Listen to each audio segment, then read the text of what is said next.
alladzi anzalal Qur'ana hudal linnasi wa bayyinatin minal huda wal furqan. Asyhadu an la ilaha illallah wahdahu la syarikalah wa asyhadu anna Muhammadan abduhu wa rasuluh wa habibuhu wa khatamun nabiyyin wal mab'utsur rahmatan lil alamin. Allahumma shalli ala habibina wa syafiina wa maulana Abil Qasim al-Mustafa Muhammad.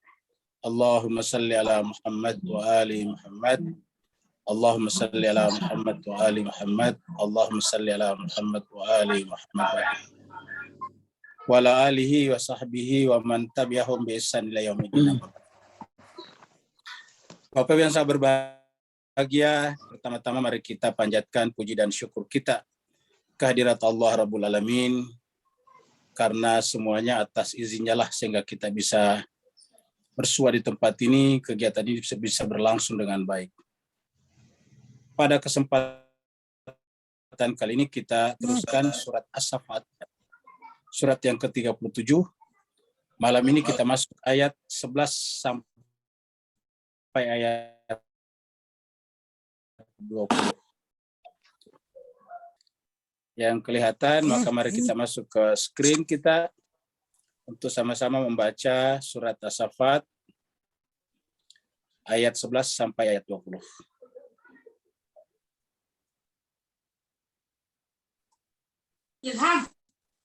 A'udzu billahi minasy syaithanir rajim. Bismillahirrahmanirrahim. A'udzu billahi minasy syaitonir rajim. Bismillahirrahmanirrahim. Astaftihim ahum asyaddu khalqan amman khalaqna. Astaftihim ahum asyaddu khalqan amman khalaqna. Inna khalaqnahum min dinin lazib. Inna khalaqnahum min lazib. Bal ajibta wa yasharun. Bal ajibta wa yasharun. Wa idza dzukiru la yadhkurun. Wa idza dzukiru la yadhkurun. Wa idza ra'au ayatan yastashirun. Wa idza ra'au ayatan yastashirun. Wa qalu in hadza illa sihrun mubin. Wa qalu in hadza illa sihrun mubin. Aidza mitna wa kunna turaban wa izaman inna lamab'usun. Aidza mitna wa kunna turaban wa inna lamab'usun. Awa aba'una al-awwalun.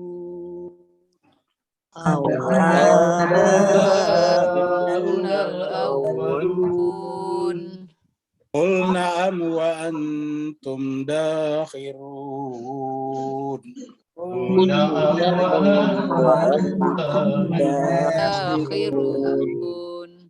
Fa innama hiya zajratun wahidatun fa iza hum yanzurun. فإنما هي زجرة واحدة فإذا ينظرون. وقالوا يا ويلنا هذا يوم الدين. وقالوا يا ويلنا هذا يوم الدين. Sadaqallahul aliyyul azim. Sadaqallahul aliyyul azim. Allahumma salli wa salli sallim wa sallim wa wa barik barik ala ala Rasulillah wa wa alihi al-abrar Rasulillah ala Rasulillah wa alihi al-abrar salli ala Muhammad wa ali Muhammad. Allahumma Allahumma salli salli ala ala Muhammad Muhammad wa ali Muhammad. Allahumma salli ala Muhammad wa ali. Bapak Ibu sekalian, terima kasih banyak. Semoga Bapak Ibu semuanya yang ikut melantunkan ayat-ayat suci Al-Quran, Allah SWT nyalakan hatinya sehingga bisa menjadi cermin tempat memantulnya kebesaran Allah Subhanahu wa taala sehingga kita bisa mencapai derajat musyahadah. Kita menyaksikan apapun yang kita saksikan adalah Allah Rabbul Alamin. Kita teruskan surat yang ke-37 kita, surat As-Saffat. Terakhir kita sampai di ayat 10 dan malam ini kita masuk ayat 11 sampai 20. As-Saffat adalah surat yang ke-37, artinya bersaf-saf. Yang dimaksud di situ bersaf-saf terutama malaikat, tetapi kita lihat bahkan seluruh makhluk bersaf-saf. Burung-burung di angkasa pun juga kita lihat. Kok bisa mengatur barisan sedemikian rupa? Masa manusia tidak mampu melakukan? Dan kita lihat burung-burung pun di langit satu pemimpinnya di depan, seperti satu imam. Gambar ini bukan rekayasa, gambar ini diambil di alam nyata, dan Bapak Ibu juga biasa menyaksikan pemandangan seperti ini di langit apabila ada rombongan burung-burung yang lewat. Kita lihat video seperti ini, burung-burung ini pun juga bergerak dengan rapih seperti satu saf. Dan jemaah sekalian berbahagia, itulah yang Allah inginkan dengan adanya kiblat yang sama, paling tidak bagi orang beriman, agar hatinya bersatu. Kita boleh berbeda-beda keyakinan, mazhab, tetapi harusnya tidak boleh saling mencaci maki dan merendahkan sehingga kita bisa membangun saf yang kuat. Turunnya di Mekah dan karenanya disebut dengan surat Makkiyah, jumlah ayat 182 ayat, berarti kita akan berjumpa selama 18 kali pertemuan. Ayatnya pendek-pendek, mudah-mudahan dengan ayat yang pendek kita bisa lebih menyerap maknanya dan bisa lebih banyak ayat pembanding yang bisa kita buka. Terakhir kemarin kita sudah sampai di ayat ini yang berbicara tentang bintang-bintang di langit yang terjaga dari syaitan. Tentu bintang yang dimaksud di situ pasti bukan bintang yang benaran di langit. Karena bintang yang benaran di langit tidak ada gunanya dijaga dari syaitan. Kenapa? Karena syaitan hanya bersumpah mengganggu anak cucu Adam, manusia. Tidak pernah syaitan mengatakan mengganggu bintang-bintang di langit, mengganggu bulan-bulan, mengganggu bulan, mengganggu pohon-pohon, mengganggu hewan-hewan. Di dalam Al-Quran diabadikan bahwa syaitan hanya bersumpah untuk mengganggu anak cucu Adam alaihissalatu wassalam, agar anak cucu Adam tersebut keluar dari jalan yang lurus. Dan siapakah syaitan itu? Syaitan adalah jelmaan daripada iblis yang dari awal menolak untuk bersujud kepada Adam. Sehingga kemudian setan-setan itu kemudian dilempar oleh api-api yang panas. Jadi bintang yang dimaksud adalah manusia suci, lalu kemudian terjaga dari dosa, sedemikian terjaganya sehingga kalau ada setan-setan yang ingin mengganggunya, maka setan itu akan kepanasan seperti terlempar api, seperti dilempari dengan api sehingga mereka terusir. Dan nanti di akhirat walahum adzabun wasib, mereka akan ditempatkan di neraka yang kekal. Illa man khatifal khatfatah, kecuali ada setan di antaranya yang berusaha menyamar, lalu kemudian mencuri-curi berita, tetapi kemudian untuk diputarbalikkan, untuk di framing, untuk ditambah dan dikurangi, sehingga keluar daripada konteks dan kata yang sesungguhnya. Jemaah sekalian berbahagia, pada zaman Nabi pun ada orang seperti ini yang disebut dengan orang munafik. Sedemikian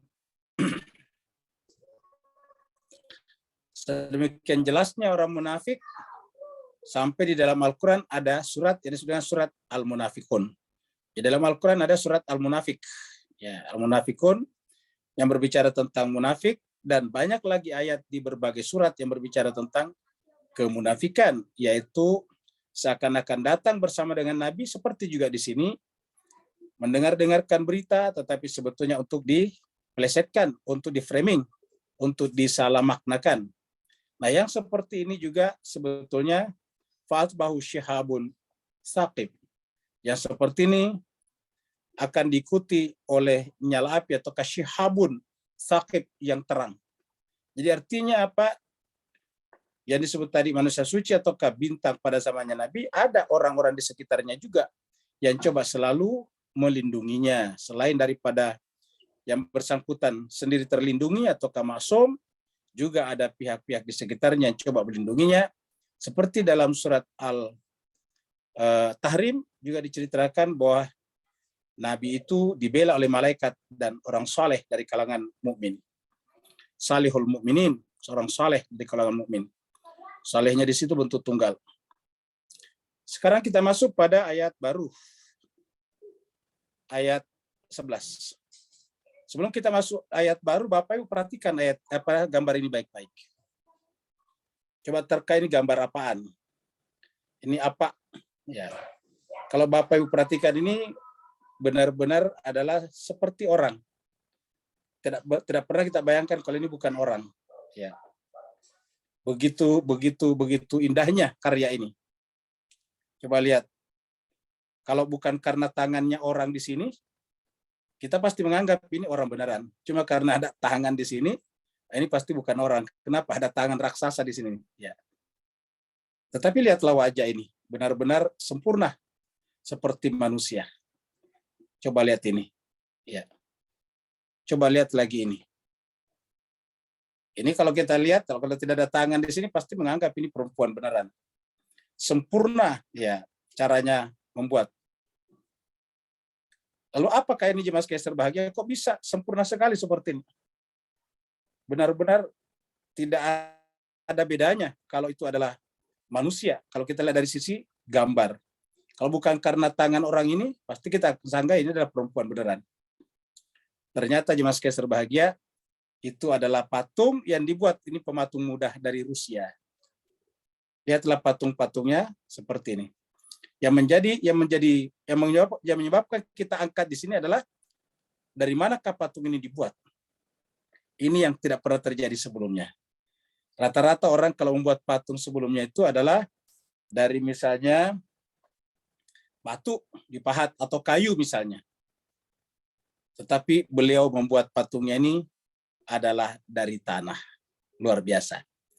Tanahlah, mencari tanah-tanah yang warnanya seperti ini, lalu kemudian dibuat sedemikian rupa, itu kemudian jadilah seperti ini. Bapak Ibu sekalian bisa melihat YouTube-nya, ada YouTube-nya bagaimana dia membuat ini. Tapi waktu kita sangat terbatas, YouTube-nya kita tidak putarkan. Nanti bisa tulis saja namanya nanti di sini. Ya.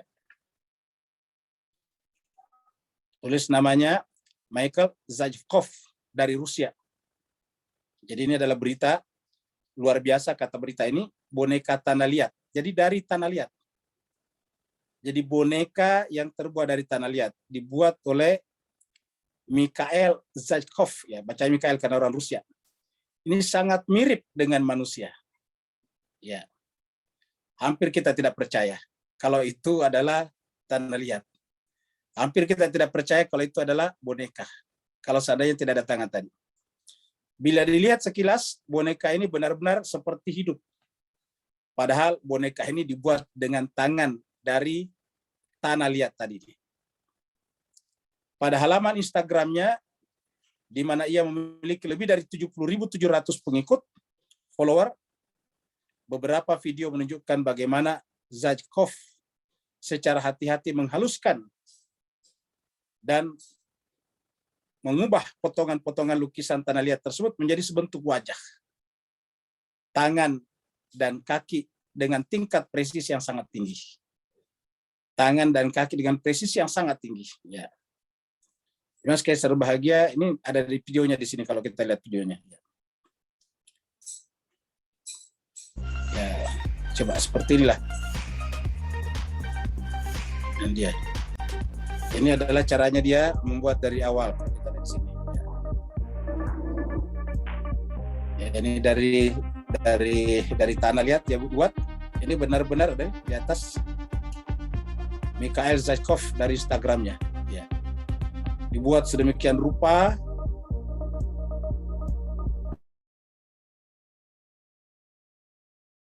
yang benar-benar menyerupai. Kita kembali ke sini.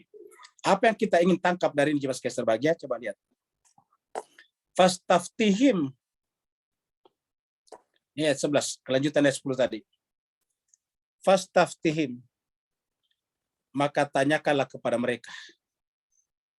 Tanyakanlah kepada mereka. Kenapa? Karena mereka tadi adalah orang-orang yang tidak percaya kepada akhirat. Nanti ayat berikutnya menjelaskan. Fastaftihim. Tanyakanlah kepada mereka. Ahum asyaddu khalqan. Apakah mereka yang merupakan ciptaan yang sulit? Apakah mereka yang merupakan ciptaan yang sulit? Amman khalaqna. Ataukah ciptaan-ciptaan yang lain secara keseluruhan? Alam semesta, planet-planet, keluarga-keluarga planet, dan sebagainya. Manusia ini sangat kecil bodinya, badannya. Dibanding dengan hewan-hewan misalnya, hewan raksasa seperti gajah, seperti misalnya jerafah, panjang lehernya, seperti misalnya ikan paus di lautan, besar sekali. Bahkan alam semesta ini besar sekali. Tak pernah kita bayangkan, tidak bisa kita lihat pinggir-pinggirnya. Jarak dari satu planet, jarak dari satu galaksi ke galaksi lain menggunakan jarak cahaya. Karena tidak bisa lagi diukur berdasarkan jarak meteran. Maka Allah meminta kepada Nabi bertanya kepada mereka. Fastaftihim. Tanyakanlah kepada mereka yang mempertanyakan apakah mereka akan bangkit di akhirat atau tidak. Ahum asyaddu khalqan. Apakah mereka lebih susah penciptaannya ataukah penciptaan yang secara keseluruhan? Allah mengatakan, inna sungguhnya kami khalaqnahum menciptakan mereka. Sesungguhnya khalaqnahum min tinin. Dari tanah lazib yang liat, tanah liat. Jadi dari tanah lazib. Lazib itu artinya liat. Dari tanah liat. Lazib di sini kata sifat dari tanah. Dari tanah liat. Ya, yang namanya liat itu agak-agak tidak terlalu cair, tapi tidak terlalu padat juga. Itu namanya liat. Min tinin lazibin. Kami ciptakan mereka dari tanah liat. Jadi kalau seorang pematung saja bisa membuat patung seperti tadi dan benar-benar mirip manusia, bagaimana dengan Allah Subhanahu wa taala? Jadi pematung tadi ataukah patung yang kita lihat tadi gambarnya menjelaskan kepada kita bahwa kalau manusia yang merupakan ciptaan Tuhan bisa melakukan seperti itu, apatah lagi dengan Allah.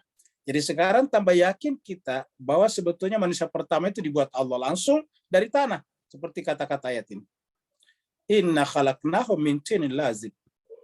Sungguh kami menciptakan manusia itu dari tanah lazibin, lihat. Itu sebabnya menggunakan kata-kata yak. Jadi kalau tanahnya saja tadi Mikael atau Michael, bagaimana pula dengan tangannya Allah Subhanahu wa taala. Mari kita lihat Mas Kaisar Bahagia di dalam surat Sad ini ayat 75 ini. Surat Sad, surat 38. Berarti surat berikutnya setelah surat As-Saffat, ayatnya 75, mulai dari 71 ini berbicara tentang penciptaan manusia. Allah berfirman di ayat 71, "Wa qala rabbuka lil malaikati inni khaliqun basyaran min tin." Baru kemudian masuk kita di ayat 75. Ketika iblis tidak mau bersujud kepada Adam yang diciptakan dari tanah tersebut. Qala, Allah berfirman, "Ya iblis, wahai iblis, ma mana'aka antas judah." Wahai iblis, ma mana'aka, apa yang menghalangi kamu? Apa yang mencegah kamu? Antas judah, untuk sujud. 5 kepada makhluk. Khalaqtu yang aku ciptakan biyadayya dengan tanganku. Biyadayya. Sama di surat Yasin sebelumnya juga, aidina. Tangan kami sekarang biyadayya. Aku ciptakan dengan tanganku. Ini ada kata ku-nya di sini. Dengan tanganku. Ya-nya di sini ya mutakallim namanya. Ya, 5 khalaqtu biyadayya. Apa masalahnya? Apa keberatannya? Sehingga engkau tidak mau sujud, atau apa keberatan kamu untuk sujud kepada makhluk yang kuciptakan biyadaya dengan tanganku sendiri. Jadi kalau tangannya saja tadi Mikael yang sedemikian rupa bisa membuat patung seperti itu benar-benar sama dengan manusia. Kalau kita lihat kehalusannya, warna kulitnya, rambutnya, bagaimana pula dengan Allah Subhanahu wa taala. Maka jemaah sekalian berbahagia, semakin tertolaklah teori evolusinya Darwin kalau kita lihat tadi. Dan Allah mengatakan, setelah Allah menciptakan manusia dari tanah, baru kemudian ditiupkan kepadanya ruh. Ya, seperti dalam ayat sebelumnya. Ya. Ayat 75, kita mulai dari 71 tadi. Idh qala rabbuka lil malaikati inni khaliqun basyaran min tin dari tanah. Tadi disebut dengan min tinin lazib, dari tanah yang liat. Fa idza sawaituhu, apabila aku telah sempurnakan, seperti tadi sudah sempurna. Jadi artinya apa? Penciptaan manusia itu tidak mengalami evolusi sebetulnya. Jadi tertolak teori evolusi berkenaan dengan penciptaan makhluk-makhluk, manusia terutama. Jadi manusia bukan berasal daripada monyet, simpanse atau orangutan. Manusia berasal dari mana? Dari tanah. Faida sawaitu, setelah aku sempurnakan penciptanya, wa nafakhtu. Bedanya tadi, si Mikael tadi itu tidak bisa meniupkan roh kepadanya. Coba kalau tadi si pemilik patung itu bisa meniupkan roh, benar-benar akan menjadi manusia sungguhan. Kenapa? Karena sudah sempurna secara zahir. Allah selain mampu menyempurnakan ciptaannya tadi, wa nafakhtu, aku tiupkan fihi padanya mir ruhi, dari ruhku. Jadi setelah ditiupkan ruh Allah kepadanya, maka menjadilah dia manusia beneran dalam pengertian sempurna sebagai manusia. Jasmani dan rohani, tubuh dan jiwa. Faka'u lahu sajidin. Maka wahai malaikat, sujudlah kepadanya. Kenapa sujud kepadanya? Karena sudah sempurna, yaitu dari tanah dan dari ruhku. Jadi manusia disebut manusia insan apabila ada jasmaninya dan ada ruhnya. Nah, jadi Bapak Ibu yang sangat berbahagia, jadi ke bawah sambungannya tadi, fasajadal malaikatu kulluhum ajmaun. Seluruh malaikat sujud semuanya, illa iblis, kecuali iblis. Istakbara wa kana minal kafirin. Dia istikbar wa kana minal kafirin. Manusia diciptakan dari Allah sedemikian sempurnanya, tapi manusia tidak salut kepada Allah. Sementara seorang seperti Mikael tadi menciptakan patung-patungnya, luar biasa banyaknya pengikutnya dan dikagumi seluruh dunia sebagai pematung yang sangat sempurna. Disebut dengan pematung hiperrealis. Saking benar-benar nyata patungnya itu. Nah, jemaah sekalian berbahagia. Jadi semakin jelas bahwa memang seperti kata ayat ini, kami menciptakan manusia min tinin lazib. Jadi manusia pertama diciptakan dari tanah yang liat. Lalu kemudian tadi setelah sempurna faidza sawaituhu wa nafakhtu, ketiupkan fihi padanya mir ruhi, dari ruhku kata Tuhan. Bukan ruhina, tapi mir ruhi, dari ruhku kata Allah di sana. Nah, jemaah sekalian, tetapi apa yang terjadi ketika Nabi datang mengingatkan mereka tentang itu semuanya, tentang penciptanya, dan pada akhirnya kembali lagi kepada Allah, mereka bahkan menjadikan Nabi sebagai barang olok-olokan saja. Bal ajibta wa yasharun. Setelah mereka tidak percaya kepada apa yang disampaikan Nabi, Nabi heran. Artinya, kenapa Nabi heran? Ajibta di sini heran. Herannya karena semua yang diceritakan Nabi, disampaikan Nabi itu adalah masuk akal, rasional. akliyah. Tetapi kok mereka menolaknya? Wa yasharun, bahkan mereka menjadikannya sebagai barang ejekan. Ya.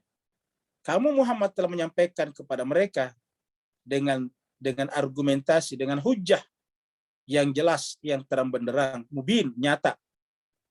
Tetapi mereka menjadikannya sebagai barang ejek-ejekan. Wa idza dzukiru, apabila diberikan peringatan. Wa idza dzukiru, apabila diberikan peringatan, diajarkan kepadanya la yadhkur, apa diingatkan? Diingatkan tentang asalnya, di mananya, dan akan kembali kepada siapa lagi? La yadhkurun, mereka tidak mengambil pelajaran. Jadi Nabi datang seperti pembahasan kita sebelumnya, Nabi datang itu adalah mengingatkan manusia. Tujuan utama Nabi datang itu mengingatkan manusia sebetulnya. Jadi hal-hal yang lain yang terkait dengan masalah-masalah ekonomi, anak yatim, kemiskinan dan sebagainya, sebetulnya itu adalah merupakan konsekuensi logis saja daripada tugas kenabian, yaitu memberi peringatan. Dan Allah yang diinginkan dengan kemiskinan, yatim dan sebagainya, terutama sekali sebetulnya adalah rohani manusia. Cuma memang agama selalu bermula dari yang zahir. Jadi zahir dan batin. Jadi ketika Nabi atau Al-Quran berbicara tentang miskin, maka sebetulnya yang paling Nabi pikirkan adalah orang yang miskin hatinya, miskin pengetahuannya tentang ketuhanan, miskin ma'rifatnya kepada Allah. Itu yang paling Nabi membuatnya azizun alaihi, yang membuatnya sangat sangat berat rasanya. Jadi kemiskinan yang paling berbahaya, kemiskinan yang paling berat adalah kemiskinan ma'rifat. Kemiskinan lahir atau kemiskinan harta tidak menyebabkan orang masuk neraka. Jadi kemiskinan lahir tidak menjadi sebab orang masuk neraka. Tapi kemiskinan rohani, kemiskinan pengetahuan tentang Allah, ma'rifat kepada Allah, benar-benar akan menyebabkan orang masuk neraka. Menyebabkan orang akan menerima penderitaan sepanjang masa. Begitu juga dengan yatim. Apa itu yatim? Tidak punya wali. Jadi yatim itu tidak punya orang tua, tidak punya wali.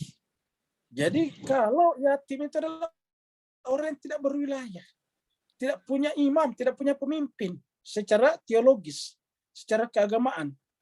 Orang yang tidak punya seperti itu adalah hakikatnya yatim. Nah ini juga yang buat Nabi azizun alaihi. Itulah sebabnya nanti di ujungnya azizun alaihi manitum harisun alaikum. Ujungnya apa? Bil mu'minina raufur rahim. Terhadap orang mukmin dia adalah pengasih. Kenapa? Karena dia adalah ayahnya orang beriman. Itu sebabnya istri-istri Nabi adalah ibu-ibu kita. Kenapa? Nabi adalah ayah-ayah kita. Siapa yang tidak menjadikan Nabi sebagai ayahnya, dia yatim. Jadi siapa yang tidak menjadikan Nabi sebagai ayahnya, sebagai walinya, maka dia yatim. Itulah sebabnya setelah Nabi pergi harus ada penggantinya lagi. Supaya apa? Supaya umat Islam tidak yatim. Apabila dia yatim, dia akan menjadi terlantar. Dia akan diperbudak. Dia akan diperjualbelikan. Tidak akan ada yang peduli kepadanya. Itulah yang terjadi pada umat Islam selama ini, sehingga umat Islam menjadi seperti makanan di atas meja makan yang diperebutkan oleh orang-orang yang punya kepentingan sesaat saja.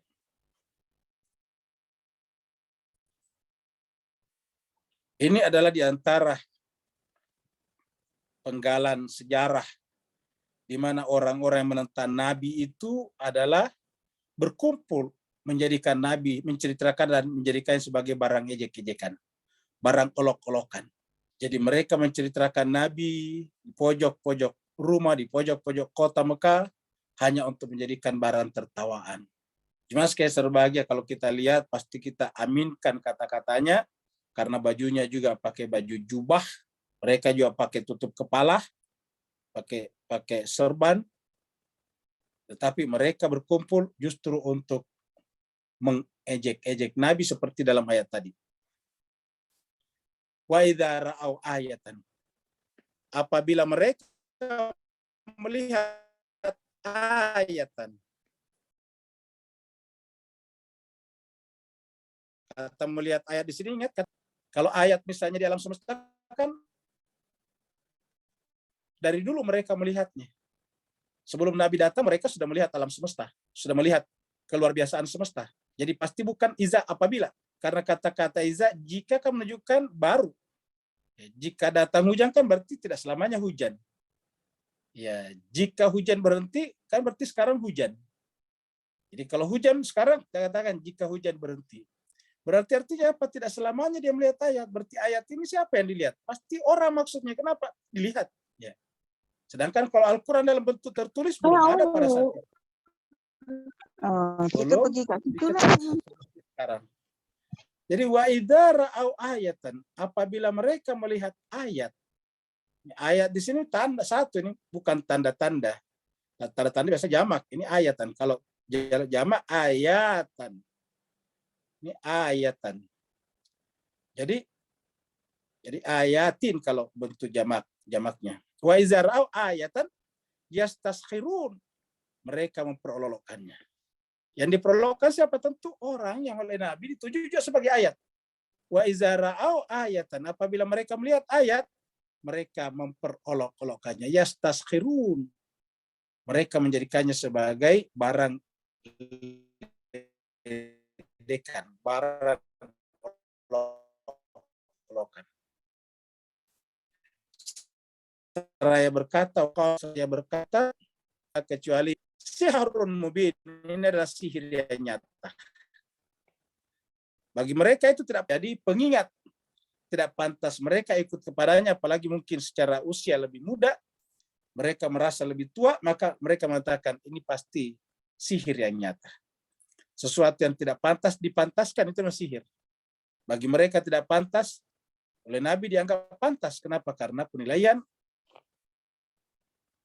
terpulang kepada Nabi sebagai utusan Allah Subhanahu wa taala.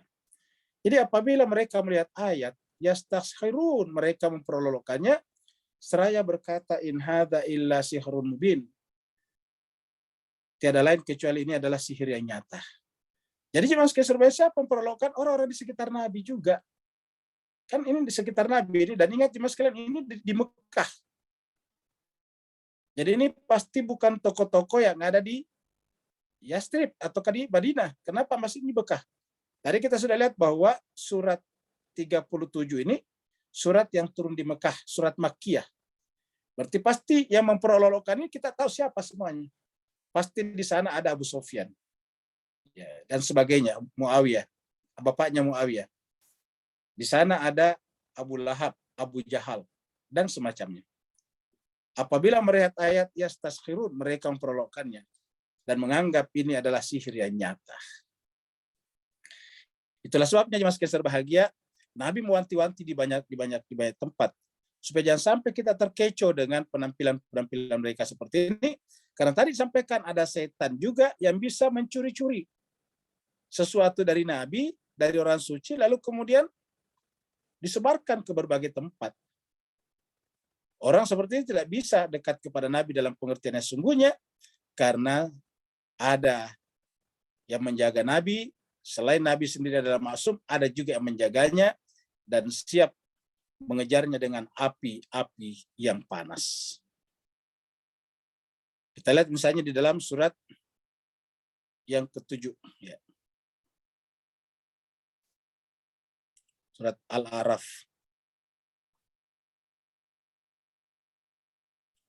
Maaf, surat 5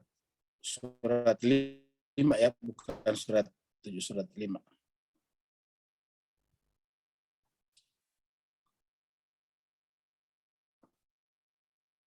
Ayatnya 57. Allah berfirman, ya ayyuhalladzina amanu, wahai orang beriman. La tattakhizul ladzina ittakhadhu dinakum. Kenapa ayat ini muncul? Karena sudah ada sebelumnya di sini, ayat 55 nih. Innama waliyukumullah. Sungguhnya wali kalian itu adalah Allah. Wa rasuluhu, dan rasulnya. Walladzina amanu, dan orang beriman. Alladzina yuqimunas shalah. Jadi wali kalian itu Allah, Rasul, dan orang beriman yang ketika sedang sholat, sedang mengeluarkan zakatnya, ketika sedang ruku dalam sholatnya. Asbabun nuzul ayat ini adalah Sayyidina Ali bin Abi Thalib karramallahu wajhah. Itu sebabnya karena sudah jelas, baru kemudian ya ayyuhalladzina amanu. Ini sambungannya. Jadi Sampai di ayat 56 masih itu tadi. Wa may yatawalla, siapa yang berwilayah kepada Allah. Jadi tawalla itu berwilayah. Siapa yang berwilayah kepada Allah atau berwali kepada Allah, Rasulnya, dan orang beriman yang disebutkan tadi, fa inna hizballah, maka dia termasuk hizbullah. Berarti sebaliknya adalah hizbus syaitan. Humul ghalibun, mereka itu akan menang sampai akhir zaman. Baru ayat berikutnya, ya ayyuhalladzina amanu. La, kalau tadinya itu perintah, innama, penjelasan, innama hanya saja, waliyukum, sekarang, wahai orang beriman, la tattakhizu, janganlah engkau menjadikan, janganlah engkau mengambil, alladzina, orang-orang yang ittakhadhu, menjadikan, dinakum, agama kalian, huzuan, barang ejekan, walaiban, dan permainan. Minal ladzina utul kitaba, dari kalangan ahli kitab, min qablikum, sebelum kalian, wal kuffara, dan orang-orang kafir. Jadi jelas ada di sini wal kuffar. Siapa yang masuk wal kuffar di sini? Terutama yang ada di Mekah pada saat itu. Yang dipanggil di dalam qul ya ayyuhal kafirun. Jadi wal kuffara, aulia, jangan jadikan apa? Aulia. Jadi jelas ini larangannya di sini, la tattakhizu, jangan menjadikan, larangannya ini, objeknya ini. Jadi kalau kita loncat, janganlah menjadikan wali. Mana tadi? Wali ini aulia. Orang-orang tadi yang menjadikan agama sebagai barang ejekan dan permainan. Wattaqullah, dan bertakwalah kepada Allah, in kuntum mu'minin. Bertakwalah kepada Allah jika kalian benar-benar orang beriman. Apa yang bertakwa kepada Allah? Tetaplah berwilayah kepada 3 tadi di atas. Kalau keluar dari situ, masuk dalam jebakan setan-setan tadi yang mendekat kepada Nabi, mencuri-curi pemberitaan, baru kemudian dia jadikan sebagai dalil untuk menjustifikasi keagamaan dirinya, seperti mana Samiri pernah kita ceritakan. Samiri mengaku menggunakan ajaran Rasul juga, yang dipoles sedemikian rupa supaya bisa tertarik orang kepadanya dan mengambil alih hak daripada Nabi Harun. Jadi Allah mengatakan, wa idza ra'au ayatan yastakhsirun, mereka menjadikannya sebagai barang olok-olokan kalau melihat ayat tersebut. Bahkan mengatakan, in hadza illa sihrun mubin, tiada lain ini adalah kecuali sihir yang nyata saja. Bahkan sekalian, saking tidak percaya mereka kepada agama ini, mereka tidak percaya ajaran inti daripada agama, yaitu bahwa setelah kematian masih ada kehidupan. Mereka tidak percaya kalau setelah kita jadi tulang belulang, masih bangkit kembali seperti sedia kala. Mereka lupa bahwa orang seperti tadi Mikael saja bisa membuat patung sedemikian miripnya dengan manusia. Dari mana? Dari tanah. Allah pasti jauh lebih canggih lagi, lebih hebat lagi caranya. Kalau si pematung tadi bisa mencari tanah-tanah yang warnanya benar-benar sama dengan warna manusia, maka bahkan Allah SWT bisa mengumpulkan sel-sel yang pernah menyusun tubuh kita kembali, lalu kemudian mengumpulkan kembali seperti sedia kala, dan bagi Allah itu tidak susah. Bagi Allah itu tidak sulit, Bapak Ibu Jemaah sekalian. Aiza mitna wa kunna, mereka bertanya, aiza, apakah apabila mitna, kami telah mati, apakah kalau kami sudah mati, wa kunna turaba, dan kami sudah jadi tanah kembali, wa kunna, dan kami telah menjadi turaba, tanah, wa izaman, dan tulang belulang. Ini mirip lagi dengan surat Yasin.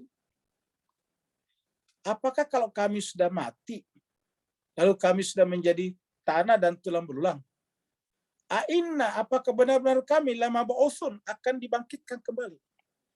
Jadi Bapak Ibu sekalian, kita lihat benar-benar perbedaan mendasar daripada orang penentang Nabi pada saat itu dengan pengikut Nabi adalah para penentang Nabi itu tidak percaya kepada kehidupan setelah kehidupan dunia ini. Bahwa mereka percaya kepada Allah, mereka percaya. Diabadikan di dalam Al-Quran, wala in sa'altahum man khalaqas samawati wal ard la yaqulunna Allah. Kalau kalian tanya kepada mereka siapakah yang menciptakan langit dan bumi, maka mereka akan menjawab Allah. Jadi wala in sa'altahum, kalau kamu tanya kepada mereka, man khalaqas samawati wal ardh, siapa menciptakan langit dan bumi? Mereka menjawab Allah. La yaquluna Allah. Tetapi berkaitan dengan akhirat, mereka tidak percaya. Jadi Bapak Ibu sekalian, ajaran inti daripada Al-Quran kita, agama kita, setelah adanya Tuhan yang esa, adalah adanya kehidupan setelah kehidupan dunia ini. Kalau kita tidak percaya atau tidak mempersiapkan diri ke situ, maka pada dasarnya kita mirip-mirip dengan orang-orang jahiliyah dulu. Orang jahiliyah dulu percaya kepada Allah, tetapi pada saat yang sama mereka tidak percaya adanya kehidupan setelah di akhirat, sampai mereka berkata kepada Nabi, "Aidza mitna wa kunna turaban wa izama." Apa benar kalau kami sudah mati dan kami sudah jadi tanah kembali dan tulang belulang? Ain, apakah benar-benar kami lama ba'usun akan dibangkitkan lagi? Awa abaunal awalun, dan apakah itu yang berlaku bagi orang-orang tua kami terdahulu? Awa abaunal awalun, apakah kebangkitan itu juga berlaku pada orang tua kami terdahulu? Bukan hanya kami sekarang, orang tua kami terdahulu. Kenapa dia bertanya seperti ini? Seakan-akan dia ingin melecehkan Nabi. Bahwa kalau orang tua kami terdahulu juga dibangkitkan, lalu bagaimana nasibnya? Muhammad pada saat itu belum ada. Jadi Nabi Muhammad waktu itu belum ada. Al-Quran belum diturunkan pada saat itu. Bagaimana dengan orang tua kami yang sudah meninggal dunia? Bagaimana nasibnya?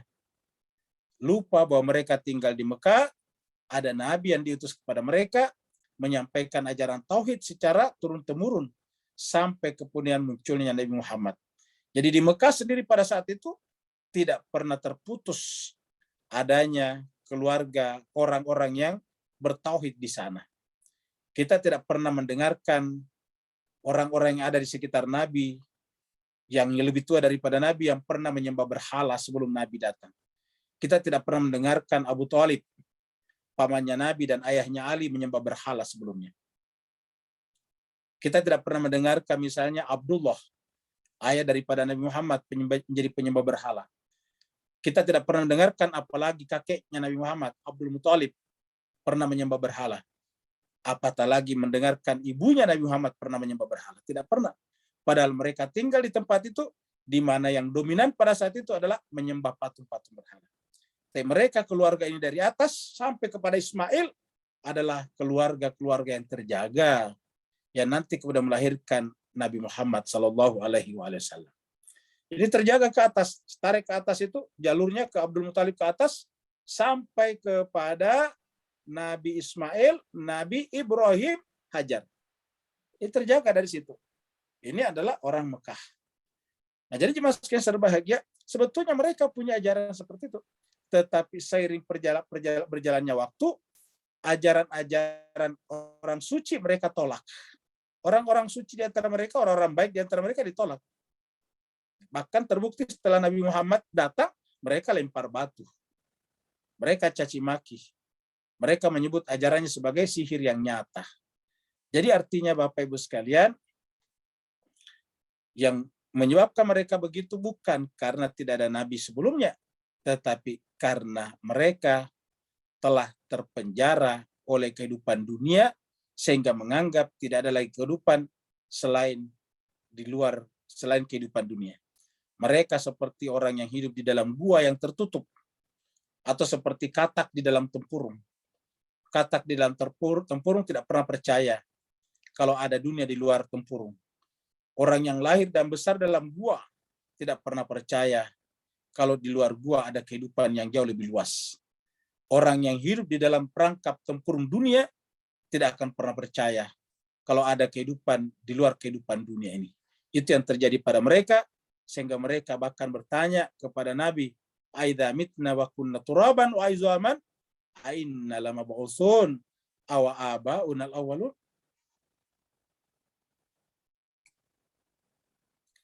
Allah menjelaskan bahwa benar-benar akan dibangkitkan. Jadi kita ibaratkan ini adalah kuburan, alam barzah, alam kubur. Begitu saatnya nanti kita dibangkitkan, tiba-tiba muncul cahaya. Yang karenanya nanti kemudian kita bangkit. Qul na'am. Katakan Muhammad, na'am, ya.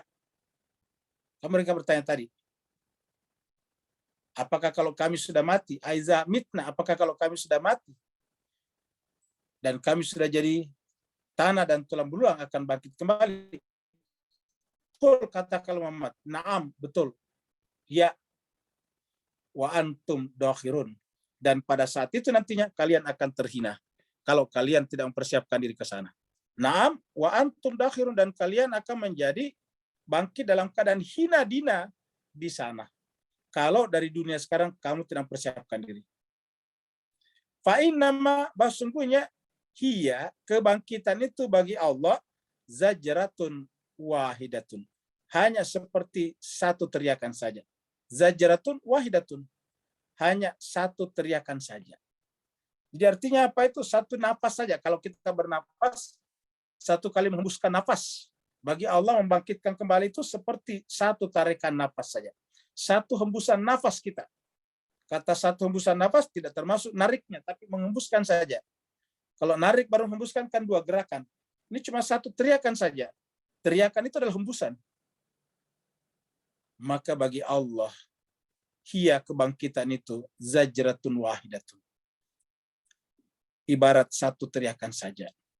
Begitu Allah mengatakan bangkit, faiza hum yanzurun, maka dengan serta-merta mereka semuanya yanzurun, bangkit dan saling melihat satu sama lain, saling menyadari. Persis seperti pembahasan kita di surat Yasin sebelumnya, di awal, kalau di awal terbentuknya alam semesta yang tadinya tidak ada, Allah hanya berkata, innama amruhu iza arada syai'a an yaqula lahu kun. Begitu nunnya sampai kun fa. Begitu nunnya sampai kun fa, maka fa-nya muncul, maka lahirlah alam semesta. Kun fayakun, seperti yang kita lihat pada video singkat kita tentang ledakan Big Bang. Jadi hanya satu teriakan saja, kun, maka semuanya jadi. Begitu juga pada saat akan dibangkitkan dari kuburan, hanya satu teriakan saja. Faizahum yanzurun. Begitu Allah memerintahkan bangkit, maka semuanya bangkit berdiri menghadap kepada Allah Subhanahu wa taala. Maka kita semuanya akan keluar dari kuburan kita masing-masing. Datang menghadap kepada cahaya yang datang meminta. Dan cahaya itu adalah seperti menarik diri kita. Kita keluar dari kuburan kita dan kita datang kepada cahaya itu. Ini ilustrasi Pak Bu sekalian. Tentu tidak persis seperti ini, adalah ilustrasi saja. Kita berada dalam kuburan.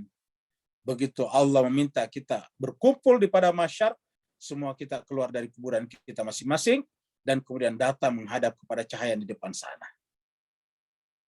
Maka pada saat itu terhinalah orang-orang yang tidak punya persiapan untuk hidup kembali. Waqalu, dan mereka berkata, ya wailana, celakalah kami. Ya wailana, celakalah kami. Betapa celakanya kami. Betapa sialnya kami. Benar-benar hada yaumuddin. Ini adalah harinya agama. Ini secara bahasa adin ini agama. Yaumuddin. Ini adalah harinya agama. Kenapa harinya agama? Karena semua yang disampaikan agama dalam hal ini Islam menjadi satu kenyataan pada saat itu. Menjadi satu realitas. Sehingga dia mengatakan, ya wailan, celakalah kami. Inilah hari yang disebutkan agama di dunia. Jadi yang dengan hari agama di sini adalah hari yang digambarkan. Hari yang diceritakan. Hari yang tadi disebutkan diberi peringatan. Yang tadi iza zukiru la yadhkurun. Apabila diberi peringatan, mereka justru tidak mengambil peringatan, bahkan mereka bertanya, apa benar kalau kami sudah meninggal dunia, jadi tulang belulang, akan dibangkitkan kembali? Begitu Allah meminta mereka semuanya menghadap, mereka bangkit dari alam barzahnya dan menghadap kepada Allah, semua orang berkumpul di sana, lalu mereka berkata, hada yaumuddin, ini adalah hari agama. Dan jemaah sekalian berbahagia, begitu pentingnya ini kata-kata ini masuk di dalam Al-Fatihah kita. Di dalam Al-Fatihah itu Bapak Ibu sekalian ada ayat ini masuk nih. Ya, mari kita lihat surat Al-Fatihah kita. Al-Fatihah ayat 5. Bismillahirrahmanirrahim. Alhamdulillahirrabbilalamin. Ar-Rahmanirrahim. Ya, jadi jemaah sekalian berbahagia, mulai dari atas menyambungkan diri dengan Allah. Bismillahirrahmanirrahim. Allah itu siapa? Ar-Rahman Ar-Rahim. Alhamdulillahirabbil alamin. Siapa itu Rabbul Alamin? Ar-Rahmanir Rahim. Ya. Tanya, siapa itu Allah? Ar-Rahman Ar-Rahim. Siapa itu Rabbul Alamin? Ar-Rahmanir Rahim. Sama. Jadi yang Maha Pengasih lagi Maha Penyayang. Baru kemudian Maliki ayat 3. Maliki Yaumiddin. Bapak sekalian, ini coba lihat ini. Quran saya ini begitu tidak percayanya Bismillah bagian daripada Al-Fatihah, ternyata tidak ada nomornya Bismillahnya. Coba.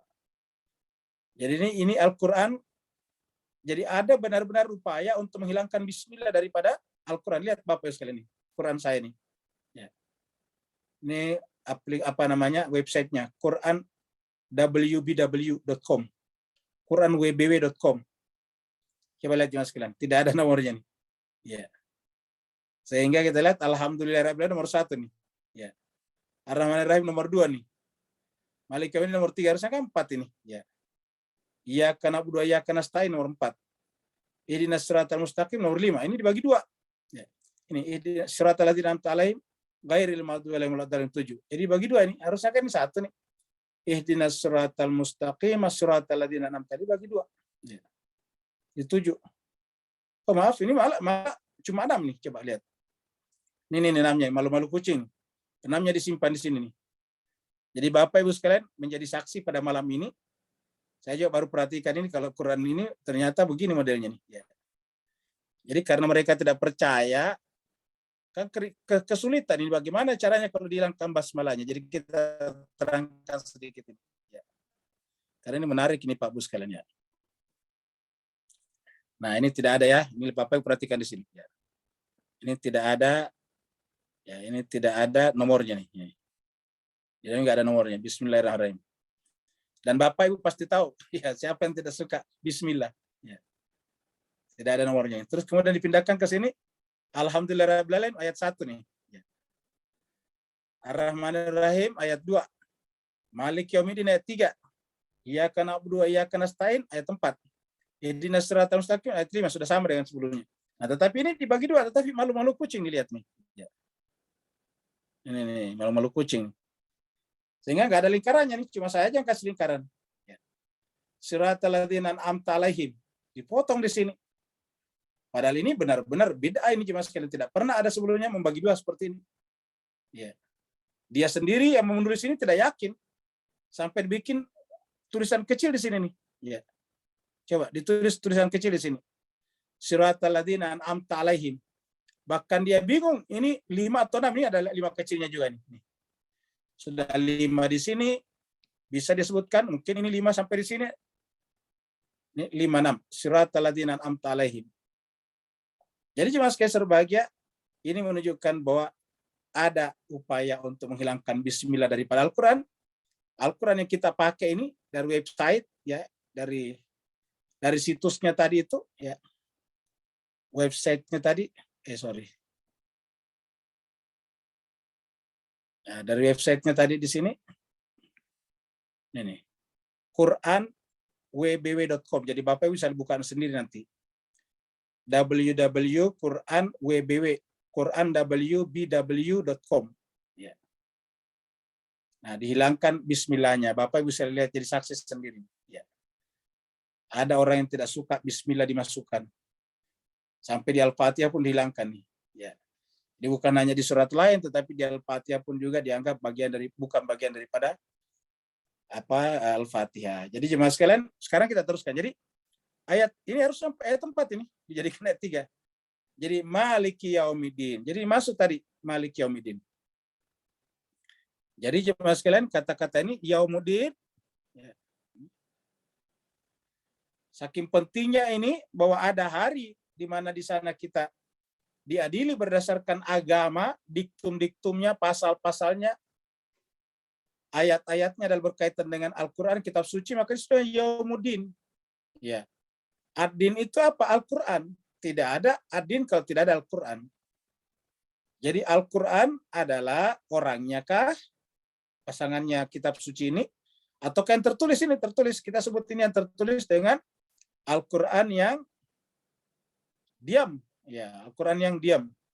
Sedangkan pasangannya sudah Al-Quran yang berbicara. Ada Al-Quran natik, ada Al-Quran yang diam. Nah, jemaah sekalian, ketika Al-Quran yang diam dilaksanakan, diamalkan oleh Al-Quran yang berbicara, maka lahirlah agama, ad-din, peraturan. Ya, karena peraturan itu kan berkaitan dengan interaksi di antara manusia. Jadi ad-din, jadilah agama.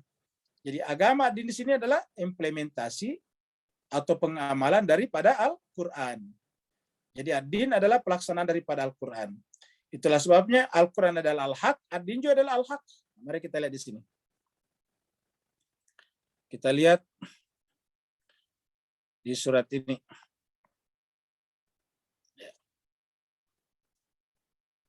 Ayatnya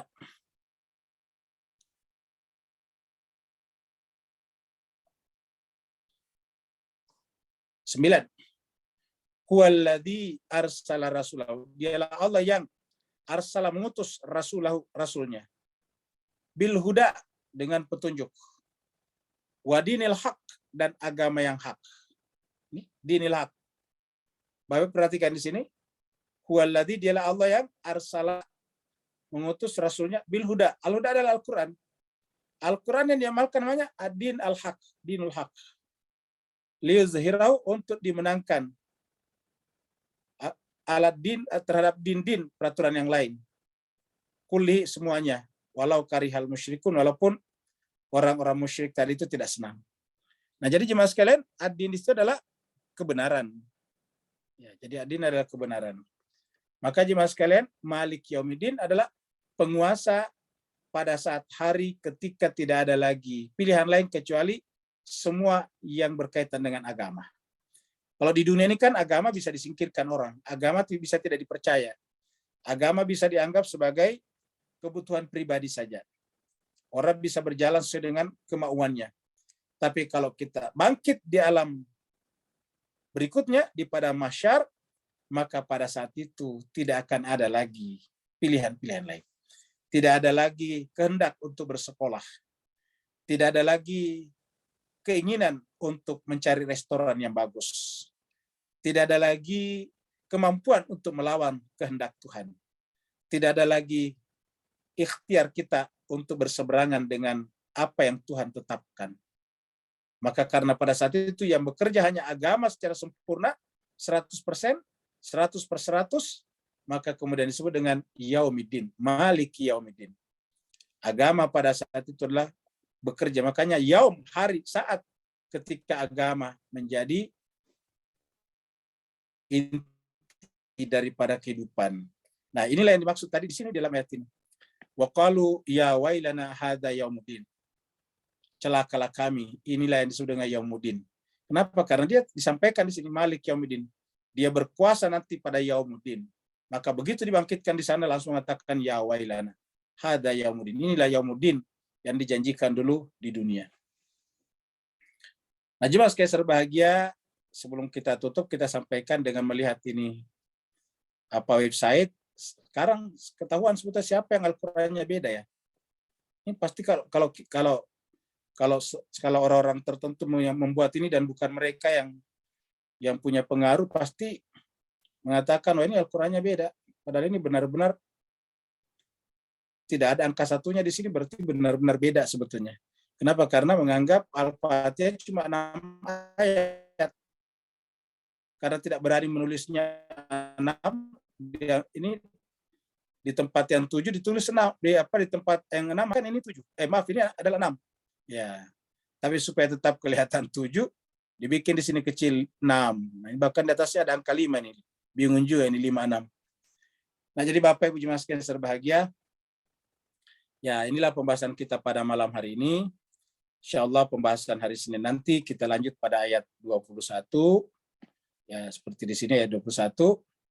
Ya, jadi nanti dikatakan hadza yaumul fasli. Nanti insyaallah pada pertemuan berikutnya juga kita akan melihat lagi yaumuddin lebih jauh karena berkaitan dengan yaumul fasli di sini.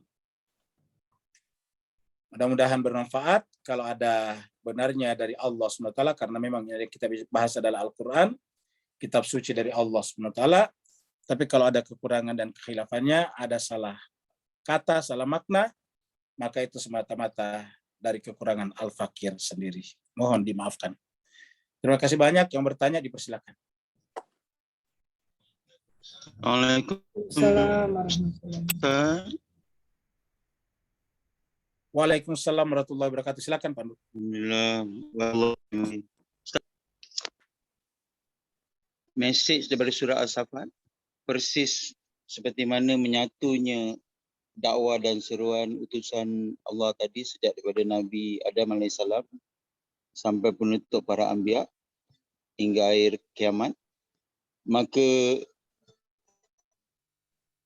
jiwa-jiwa yang suci mengarah berusaha kepada As-Saffat tentang menyatukan bariskan jiwa-jiwa kita buat semua generasi-generasi pencinta ilahi tadi, zaman dan di mana pun mereka berada, menuju ke arah totalitas cinta tadi. Dan ini hanya tercapai melalui irfan hakiki serta spiritualitas sejati. Barakallahu fiik. Afwan Ustaz. Baik, terima kasih banyak Pak Nur. Jemaah sekalian berbahagia, untuk menyempurnakan atau menyingkat jawaban atas pertanyaan Pak Nur, kita mulai dengan kata-kata bahwa Allah menciptakan manusia di muka bumi ini adalah dalam rangka untuk menjadi sempurna secara aktual, karena kita sudah sempurna secara potensial. Tinggal bagaimana caranya menjadi sempurna secara aktual. Nah, untuk menyempurnakan diri kita secara aktual itulah menjadi mutlak beribadah. Maka Allah mengatakan, wa ma khalaqtul jinna wal insa illa liya'buduni. Tiadalah aku ciptakan jin dan manusia kecuali dalam rangka beribadah kepadaku. Apa itu beribadah? Salat bukan ibadah. Apa salat salah satu ibadah, ingat. Jadi salat itu hanya salah satu ibadah. Puasa salah satu jenis ibadah. Lalu kalau begitu apa itu ibadah? Makan dengan tangan kanan itu salah satu ibadah. Berhaji umroh salah satu ibadah. Bukan ibadah satu-satunya itu umroh dan haji. Pernikahan ibadah juga. Suami mencari nafkah buat keluarganya ibadah juga. Orang tua mendidik anak-anaknya dengan baik ibadah juga. Sopir yang mengantarkan penumpangnya dengan baik, dengan amanah, ibadah juga. Petani yang mengelola sawahnya dengan baik agar orang-orang bisa makan dan kemudian melaksanakan kewajibannya kepada Tuhan, ibadah juga. Nah, kalau begitu apa ibadah? Nah, jemaah sekalian, ibadah itu adalah proses penyempurnaan diri. Jadi kita ulangi, ibadah itu adalah proses penyempurnaan diri. Secara bahasa, secara lugha, ibadah itu artinya mengabdi, menyembah, menghamba. Untuk apa kita menghamba? Untuk menyempurnakan diri kita. Apabila kita tidak menghambakan diri kita, berarti kita cacatnya besar. Kenapa? Karena kita menganggap diri kita Tuhan. Kita menganggap diri kita kuasa, kita menganggap diri kita berdiri sendiri, kita menganggap diri kita bisa jalan tanpa Tuhan. Ini adalah durhaka namanya. Ini adalah dosa namanya. Jadi kalau begitu bagaimana cara menyempurnakan diri kita? Caranya cuma satu, yaitu meniadakan diri kita, yang ada hanya Allah. Dialah yang maha sempurna. Maka kalau kita ingin menyempurnakan diri kita secara aktual, adalah dengan kembali kepada yang proses kembalinya kita kepada yang maha sempurna, proses penyempurnaan diri, atau nama lainnya adalah ibadah. Dengan demikian, sebagai seperti pertanyaan Pak Nur tadi, maka dimanapun manusia berada, di generasi manapun dia hidup, mulai pada zamannya Nabi Adam sampai nanti akhir zaman, sampai kiamat, semua manusia sama. Jadi jemaah sekalian berbahagia, untuk apa kita menunggu manusia suci? Untuk apa kita menunggu misalnya Imam Mahdi, Juru Selamat, ataukah Ratu Adil? Sebetulnya kalau bukan untuk penyempurnaan diri kita, terus untuk apa? Apa maknanya bagi kita? Terbukti pada zaman Nabi, Nabi datang, ada yang tetap durhaka. Kita lihat tadi orang-orang di sekitar Nabi memperolok-olokkan Nabi. Setiap kali mereka melihat ayat, mereka memperolok-olokkannya, seraya berkata ini adalah sihir yang nyata. Padahal dia sama melihat Muhammad setiap hari, mendengarkan Muhammad setiap hari. Lalu kenapa mereka tidak bisa? Karena dari awal tidak ada keinginan untuk menyempurnakan dirinya. Jadi jemaah sekalian berbahagia, inti daripada keberagaman kita adalah menyempurnakan diri kita sendiri. Ulangi lagi, menyempurnakan diri kita. Karena menyempurnakan diri kita tidak ada cara lain kecuali dengan bergerak kepada yang maha sempurna, maka pengetahuan paling penting dan mendasar, bahkan awal dari segalanya adalah mengetahui dia yang maha sempurna. Mengetahui dia yang maha sempurna namanya ma'rifat kepada Allah Subhanahu wa taala. Setelah kita ma'rifat kepadanya, maka kita kemudian bergerak kepadanya. Ma'rifat kita kepadanya sekaligus menggerakkan kita. Semakin luas ma'rifat kita, semakin dalam ma'rifat kita, semakin maju kita, gerakan kita mendekat kepadanya. Jadi yang mendorong kita, yang memfasilitasi kita untuk mendekat kepadanya adalah pengetahuan, ma'rifat kepada Allah.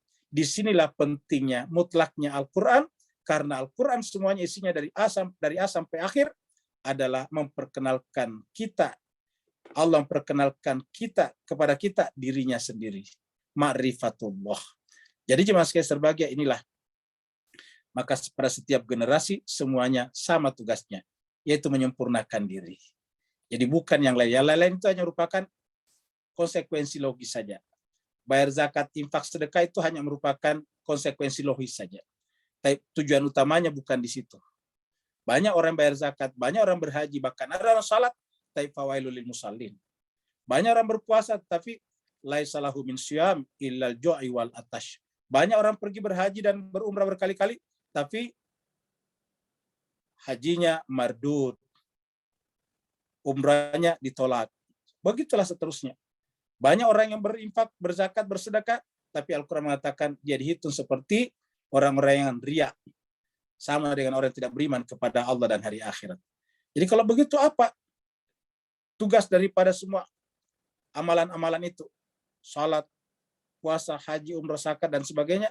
Tugasnya adalah membantu kita, mendorong kita menjadi semacam fuel, bahan bakar untuk mempercepat gerakan kita menuju kepada Allah Subhanahu wa taala. Menuju kepada Allah artinya apa? Menuju kepada kesempurnaan. Terima kasih. Ada lagi? Ya Ustadz, kalau di kolom chat tidak ada pertanyaan, silahkan Bapak Ibu bagi yang mau bertanya langsung kepada Ustadz. Silahkan. Waalaikumsalam warahmatullahi wabarakatuh. Bu Nadira, silahkan. Ustadz, saya mohon pencerahannya Ustadz. Kalau orang nazar dibacakan surat ini Ustadz, itu akan segera menuju Allah. Apakah karena ada sab-sab malaikat? Syukron wa Orang apa afwan, tadi? Orang apa? Ustadz. Nazar Ustadz. Nah, jadi jemaah sekalian berbahagia, ya dibacakan kepadanya, tapi terutama kalau yang bersangkutan juga memahami akan lebih cepat lagi. Seperti itu. Karena inti daripada semuanya memang adalah pengetahuan yang bersangkutan. Pengetahuan bersangkutan. Dari kita orang luar itu kan ikhtiar. Kita mendoakan, kita ini wajib mendoakan orang lain dalam kaitannya dan hidayah. Bahkan kalau perlu setiap kita berdoa, kita jangan meninggalkan doa Allahumma hdina sajami'a. Ya Allah beri hidayahlah kepada seluruh manusia. Jadi kita doakan agar seluruh manusia dapat hidayah, dapat petunjuk. Tetapi tentu apakah dapat petunjuk atau tidak, ya tentu terpulang kepada yang bersangkutan. Tapi dari kita sudah ada minimum usaha, yaitu berdoa. Berdoa kita anggap minimum usaha. Maksimalnya kita saling mengajak, saling memperbaiki, dan sebagainya, saling menasihati. Tawasobil haqqi, tawasobil sabri. Itu adalah upaya yang lain. Tapi minimal kita berdoa satu sama lain.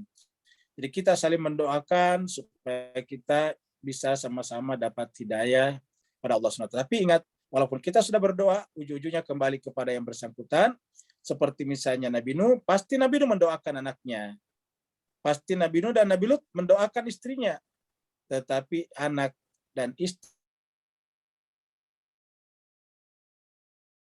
ayahandanya atau suaminya, maka mereka toh juga tetap ditenggelamkan ke dalam azab api neraka. Begitu juga lah dengan kita manusia, terhadap orang yang nazar tadi kita membacakannya sebagai ikhtiar bagi kita sebagai orang hidup, tetapi tentu ujung-ujungnya kembali kepada setiap manusia, karena kalau semua orang dibacakan surat itu lalu kemudian mereka juga nanti pasti masuk surga, kita berpikir terus apalagi tugasnya agama dan ikhtiar. Kita minta aja nanti semua orang membacakan kita surat As-Saffat. Jadi jemaah sekalian berbahagia, ini kita baca sebagai satu ikhtiar dari kita, tetapi akhir endingnya terpulang kepada yang bersangkutan. Artinya yang bersangkutan itu memang sebelum dia akan menghadap kepada Tuhannya sudah sering mencoba belajar kitab suci Al-Quran untuk memahami dan ma'rifat kepada Allah, maka insya Allah Allah juga akan mudahkan baginya. Terima kasih. Ada lagi yang lain? Assalamualaikum Ustaz. Waalaikumsalam warahmatullahi ta'ala wabarakatuh.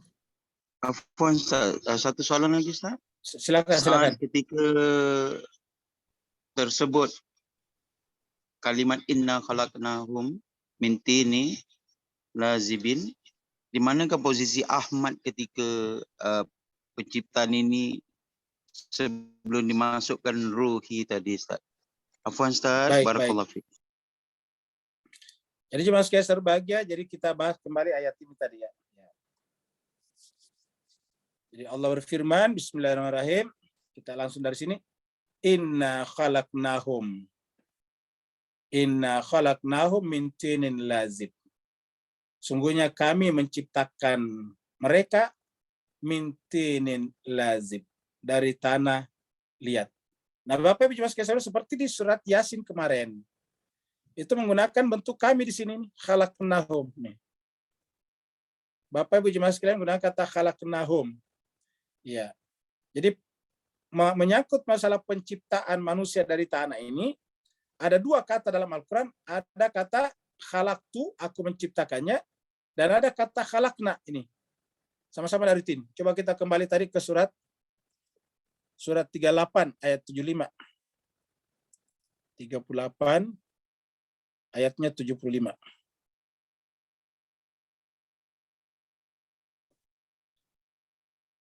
Nih kata-kata lima khalaqtu biadayya. Qala, Allah berfirman kepada iblis, ya iblis, wahai iblis. Ma mana'aka, apa yang menghalangi kamu? An, untuk tasjuda sujud. Li, kepada makhluk. Maknya di sini makhluk. Khalaqtu, yang kuciptakan. Khalaqtu ini yang telah kuciptakan. Tu-nya menunjukkan aku. Ya. Bi, dengan yadaya, tanganku sendiri. Bi yadaya. Jadi di sini kita lihat jemaah sekalian menggunakan kata-kata lima khalaqtu bi yadaya. Tapi di sini menggunakan kata khalaqna. Ada rahasianya Pak Bu sekalian ini. Inna khalaqnahum, dia tidak mengatakan ini khalaqtuhum. Kalau sesuai tadi dengan surat As-Sad, ini khalaqtuhum. Bahkan dari sini sudah berubah nih. Fastaftihim ahum asyaddu khalqan am man khalaqtuh. Nah, gitu. Harusnya man khalaqtu, tapi ini man khalaqna. Ini. Jadi artinya apa? Man khalaqna, apa saja yang diciptakan Allah. Ya, man termasuk malaikat-malaikat. Karena man. Ya, man khalaqna. Siapa saja yang kami ciptakan? Kami ciptakan. Baru inna, sungguhnya kami. Inna di sini adalah inni nahnu. Inna di sini ada dua kata, ini sungguhnya aku, inna dan nahnu. Jadi inna di sini ada dua, inna dan nahnu. Ya. Jadi tulisannya satu inna begini, ini inna. Baru kemudian nahnu, ya. Ya ini nahnu. Sungguhnya nahnu, sungguhnya kami. Baru disingkat menjadi inna. Ya. Sesungguhnya kami. Jadi nahnu kami di sini, ya. Khalaqna ini nunnya juga kami di sini. Ya, ini nunnya di sini nun kami. Khalaqnahum min tinin lazib, dari tanah liat. Nah, kalau begitu siapa yang dimaksud kami di sini? Karena Tuhan tidak pernah bermain kata-kata. Ya, buktinya tadi di sini menggunakan kata khalaqtu. Ya. Kalau di sini menggunakan khalaqtu, tapi yang dimaksud dirinya juga di sini, berarti Tuhan bermain kata-kata namanya. Ya, jadi ketika Allah menggunakan kata khalaqtu dan khalaqna itu ada maknanya. Jadi inisiatif penciptaan manusia itu dari Tuhan, khalaqtu tadi. Karena mengatakan ini khalaqtu. Tetapi Tuhan menciptakan itu adalah seperti di surat Yasin, kun. Begitu Allah mengatakan kun, kan harus ada yang ada di situ. Innama amru iza arada syai'an yaqulu lahu kun. Jadi. Ya. Jadi, maka jadilah. Jadi begitu kun nun ada, maka kemudian jadilah. Titik itu. Maka jemaah sekalian berbahagia, seperti dikatakan dalam sebuah hadis qudsi, laulaka ma khalaqtul aflak, yang ditanyakan juga kepada Bapak kita Pak Aswandi kemarin tentang sebab akibat. Yang sebetulnya walaupun ini bukan murni sebab akibat, tetapi tujuan itu bukan sebab akibat sebetulnya. Tujuan itu justru muncul di awal, sedangkan akibat muncul di akhir. Ya. Tujuannya muncul di awal. Artinya apa? Saya menciptakan alam semesta ini karena ini. Jadi kalau bukan karena ini, karena Ahmad, saya tidak ciptakan alam semesta. Jadi alam semesta diciptakan untuk menampung Ahmad. Ya, kurang lebih seperti itu. Ahmadlah yang sebetulnya ada di alam rohani sebelum terbentuk Ahmad secara fisik yang disebut Muhammad itu. Nah, maka dengan demikian ketika Allah katakan inna khalaqnahum, sungguhnya kami, maka yang masuk dalam kategori kami di sini adalah Ahmad, dan karenanya setelah itu tercipta alam semesta dan manusia yang lain, baru kemudian disebutlah dengan rahmatal lil alamin, dan itu sebabnya keselamatan kita sangat bergantung kepada salawat kita kepadanya. Diabadikan dalam Al-Quran, innallaha wa malaikatahu yusalluna 'alan nabi, baru ya ayyuhalladzina amanu. Jadi kalau kita pahami surat 33 ayat 56 itu, innallaha wa malaikatahu yusalluna 'alan nabi, baru katakan ya ayyuhalladzina amanu sallu alaihi wa sallimu taslima, seakan-akan Allah memberikan pesan, kalian tidak akan bisa selamat. Kalian juga tidak akan ada kalau bukan karena Muhammad. Kalian tidak akan ada kalau bukan karena Muhammad, dan karena kalian tidak akan ada kalau bukan Muhammad, maka kalian hanya bisa kembali lagi kepadaku apabila melalui Muhammad. Maka berselawatlah kepadanya. Ya ayyuhalladzina amanu sallu alaihi wa sallimu taslima. Selawat. Allahumma sholli ala Muhammad wa ali Allahumma sholli ala Muhammad. Ada lagi yang lain? Silakan Bapak Ibu bagi yang mau bertanya. Kalau tidak ada, berarti kita berdoa Pak Bu ya. Kita tutup. Ada sahabat kita yang sakit ini, Pak Iqbal Nasr yang baru pulang dari Oman. Jemaah tetap kita sakit, jadi kita doakan ya, semoga Allah berikan kesehatan yang sempurna ya, sehingga bisa kembali berkumpul bersama dengan kita. Bapak Ibu sekalian, mari kita tutup majelis kita dengan sama-sama berdoa kepada Allah SWT. Kita mendoakan diri kita semuanya masing-masing, dan secara khusus kita doakan juga sahabat kita Bapak Iqbal Nasr. Mudah-mudahan sekarang ikut, kalau tidak ikut nanti ya kita sampaikan doa kita kepadanya. Bismillahirrahmanirrahim. Alhamdulillahirabbil alamin, hamdan syakirin, hamdan na'imin, hamdan yuafi ni'amahu wa yukafi mazidah. Ya Rabbana lakal hamdu kama yanbaghi li jalali wajhikal karim wa 'azimi sultanik. Allahumma salli ala Muhammadin wa ala ali Muhammad. Allahumma rabbana ighfir lana dhunubana wa liwalidina warhamhuma kama rabbayana shaghara. Wa li jami'il muslimina wal muslimat wal mu'minina wal mu'minat al ahya'i minhum wal amwat bi rahmatika ya arhamar rahimin. Khususan ya Allah ya Tuhan kami, untuk sahabat kami, jemaah tetap kami, yaitu Bapak Iqbal Nasr yang sedang sakit. Allahumma anta syafi la syifa illa min syifaik. Ya Allah Tuhan kami, kamulah Tuhan yang memberikan kesembuhan, dan tidak akan ada kesembuhan kecuali kesembuhan yang bersumber dari-Mu. Allahumma anta ya mudabbir, baik Tuhan yang mengatur segala urusan, mudabbir al-umur, yang mengatur segala urusan. Maka ya Allah Tuhan kami mohon kepadamu, aturkanlah urusan sahabat kami, baik Bal Nasr, sehingga kemudian penyakitnya bisa selesai. Urusan pengobatannya bisa berjalan dengan baik. Bisa kembali sehat seperti sedia kala, bergabung bersama dengan keluarganya dan bersama kami di tempat ini ya Allah Tuhan kami. Jadi kalau penyakitnya ini sebagai asbab, Engkau ampunkan dosa dan kesalahannya, dan Engkau dekatkan dirinya kepadamu ya Allah Tuhan kami. Ya Allah Tuhan kami, dengan penyakitnya tanamkanlah sifat-sifat ikhlas, sabar, redha dan tawakal kepadanya. Dan bagi kami yang ada di tempat ini Allah, jadikanlah ini sebagai pelajaran bagi kami, bahwa bersama dengan kesehatan selalu ada kesehatan, selalu ada penyakit, bersama dengan hidup selalu ada kematian, bersama dengan kebaikan selalu ada hal-hal yang tidak menyenangkan di sekitar kami. Ya Allah Tuhan kami, maka ya Allah, ajarkanlah kami untuk bersikap arif, untuk memiliki hikmah melalui kitab suci Al-Quran yang kami baca selama 3 kali selama 1 minggu ya Allah Tuhan kami. Allahumma ya Allah Tuhan kami, terimalah pengabdian kami, terimalah amalan kami. Semoga dengan amalan kami ini Allah, Kau melihat kami dengan cinta dan kasih sayang-Mu. Kau pandang kami dengan rahmat dan ampunan-Mu.